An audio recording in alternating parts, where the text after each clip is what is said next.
No, you're not. You're protecting people. Yeah, I think that's a really difficult problem. Mm-hmm. I mean, think about bullying in school in particular. This is the kind of thing that you and I never experienced. That's right. But in a school, you can get everybody's email address, or pretty much everybody's email address in high school, let's say, and you can decide. You can get a bunch of your friends together or compatriots or whatever, and you can decide to just focus on one individual for no particularly good reason. They just irritate you, or something about them bothers you. So you get a whole bunch of people who then proceed to text lies, put lies on Facebook, Twitter lies about the person, and that's a form of bullying that the person has no ability to respond to. I mean, sure, they can say, this is crazy, this is a lie, and so on. But they can't really stop it, and I can't quite see how that can be regulated. I've got a simple solution. I've got a very simple solution. No handheld electronic units in the schools. Bang. Oh, I agree with that. But they can do it at home is the problem. Well, when it's done at home, then it's up to the responsibility of anything like this. Bullying should be shared with the parents. The parents should also be held accountable for the actions of the child. Oh, I agree. But, kids are off by themselves about 95% of the time. That's because the parents... little room. Yeah, because the parents don't have to be parents anymore. They're just basically the people who bring the money in, pay the bills, pay the food, pay for the telephone service that the kid is using, and they can go on with their merry lives. Like, this world is going to hell in a handbasket. Well, you sound pretty down on it, but I know what you mean. I mean, but this is not something new. I mean, about 20 years ago, I remember my nephew, who at the time was maybe around 15, 16, and he absolutely would not allow anybody into his little room in my brother's house without somebody knocking. This was actually before he turned out to be a computer guy, and he was working in the field of computers. But this was really before computers. But he was doing various things, mainly listening to music, I suppose. But he was also calling, and this was before smartphones and all that sort of thing. But it was like this notion of absolute privacy is very widespread among young people. Well, my kids want to be by themselves, and they don't want any interference by parents or guardians or anybody. Well, you know what? My kids tried that too. Deal with. No, it's not. No, it's not. I found it very simple.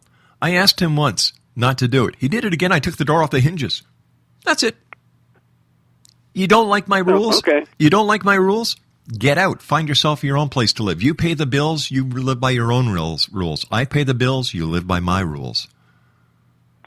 Yeah, you can do that. Sure you can. But parents are afraid of their kids. The kids have more rights. They're they're so delicate. I give them a good smack on the butt, kick them outside, let them get to work. All these professional students who do nothing but go to school because they can't face reality and they can't do anything else. Yeah, well, of course, a lot of it is that they can't find any jobs until maybe they go to school for about 10 years, and then possibly job opportunities might. Well, God forbid that they have to work in a factory. God forbid they have to work where they don't make $60,000, $70,000 a year. God forbid they take responsibility. And here's one: God forbid they join the armed forces. Well, I agree. There are all those alternatives. Sure. But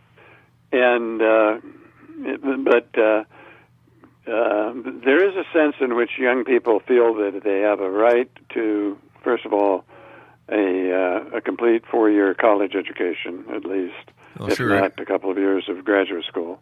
And they want to move immediately into management. But it's not going to happen. That's not the real world. Well, I'm not sure that it isn't the real world. I've got it. I mean, you're right. You can join the Army, but listen, trying to get a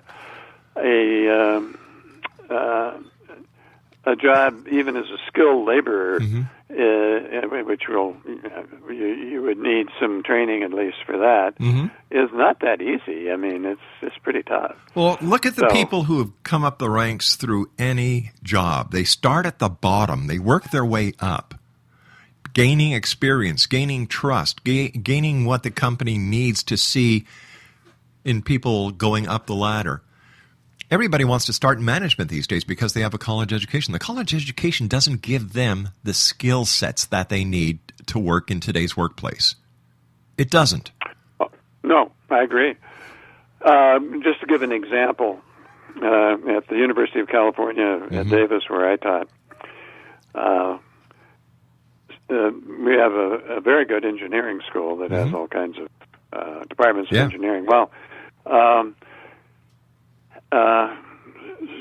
students with bachelor's degrees in engineering, it almost made no difference what it was, but especially electrical engineering, which has now become more or less computer electrical engineering, could or can actually get out of college with a degree, just a Bachelor of Science degree, and get a good paying, although lower level job. In other words, they're in a sense starting at the bottom, but the bottom is pretty high. For them to progress, however, it turns out that they haven't generally received the kind of teaching that they need in order to be able to progress, and that's mainly being able to write well. Engineers have to write reports all the time. They have to be clear. They have to be precise, and these kids just don't know how to write. So our engineering faculty, recognizing this fact, made a special effort to educate all of their engineers, regardless of what discipline of engineering it is, to be able to write. They set up specific courses, worked with the English department, composition teachers, and so on, and in effect forced these students to learn to write better, because it's the only way they're going to advance. They can't advance just with students. Dan, you and I have to take our news break. Please stand by. X Zone Nation. Daniel L Wicks is our special guest. To find out more about Daniel and the great book that he's written, go to Amazon.com and simply put Daniel L Wick in the search engine, and away you go. My name is Rob McConnell. I can't stand smartphones. You're listening to my show, the X Zone Radio Show, on Real Radio. We're not on the internet. Are you considering calling a psychic to read your situation? Then consider David Champion, a psychic medium for more than 20 years with thousands of readings under his belt. David Champion will make you feel comfortable. He has proven to be honest and accurate. He's a straight shooter. There's no guesswork. What he sees is what you get. While he is a medium, most of the calls focus on relationships, not only love, but work, school, neighbors, and more. Need help with finding a job and preparing for the interview? Are you dealing with people who are obstacles in your path? For more information, go to davidchampion.com. $1.50 per minute, paid by credit card with a minimum of 30 minutes. For your reading with David Champion, call 1-877-702-8598. That's 1-877-702-8598.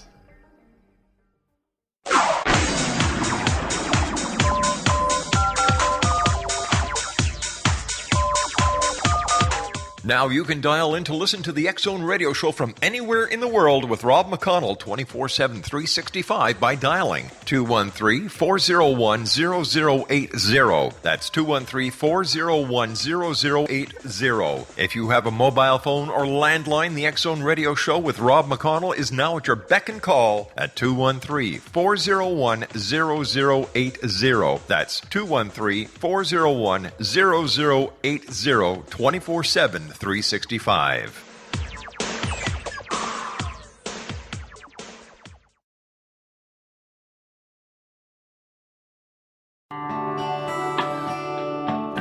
Hi, this is Elizabeth Joyce with the X-Zone. This week, beginning March 31st through April 6th, we have eclipses, retrogrades, and the Grand Cross energy. That comes on April 28th, which is going to bring activity and attention to your relationships.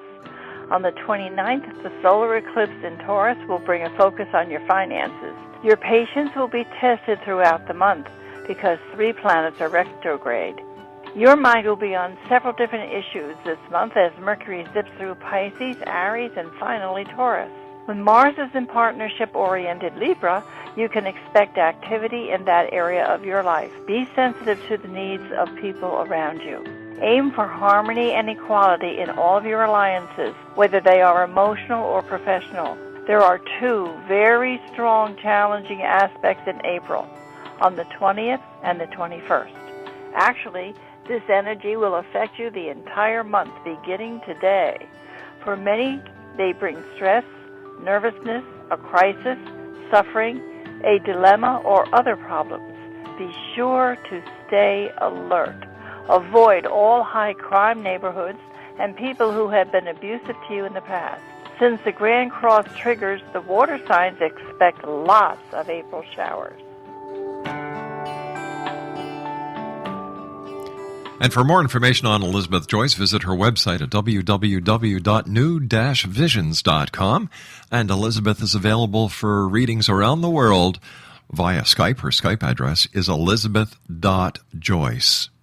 My guest this hour is Daniel L Wicks, and we're talking about 3 ways to make yourself quotable on social media. He's an award-winning author that says you don't have to be a literary superstar to coin valuable insights. His website is www.tinyurl.com/PZSQNZA.